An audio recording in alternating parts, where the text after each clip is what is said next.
আসসালামু আলাইকুম। শাপলা টিভির সংবাদে আমন্ত্রণ জানাচ্ছি আমি জাকারিয়া মুবিন। দক্ষিণ আফ্রিকায় চলমান অভিবাসী বিরোধী আন্দোলনে ক্ষতিগ্রস্ত এবং দেশে ফিরে যাওয়া নাগরিকদের ক্ষতিপূরণ দাবি করছে নাইজেরিয়া সরকার। দেশটির দূতাবাসের এক কর্মকর্তা জানিয়েছেন, সাউথ আফ্রিকা থেকে ৬ শতাধিক নাইজেরিয়ান দেশে ফিরে গেছেন। তাদের ব্যবসা বাণিজ্য ও অন্যান্য আর্থিক প্রতিষ্ঠান সাউথ আফ্রিকায় ছিল।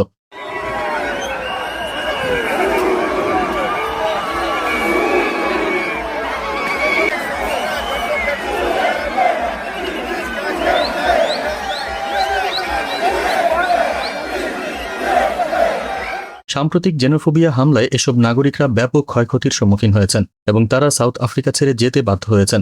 হাইকমিশন সূত্র জানিয়েছে, এসব নাগরিকদের ক্ষতির ব্যাপারে ইতিমধ্যে সাউথ আফ্রিকার সরকারের কাছে চিঠি দেওয়া হয়েছে এবং নাইজেরিয়া সরকারের পক্ষ থেকে দাবি করা হয়েছে তাদের ক্ষতিগ্রস্ত নাগরিকদের ব্যাপারে জরুরি ভিত্তিতে যেন ক্ষতিপূরণ প্রদান করা হয়। South Africa, we face a lot of challenge for where we are do our business.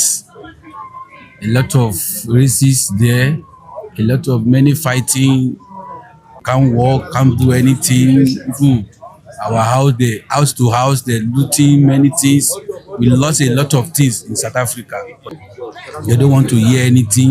No more you come to where you are, do your business, they will loot you, they will take everything and then they will beat you.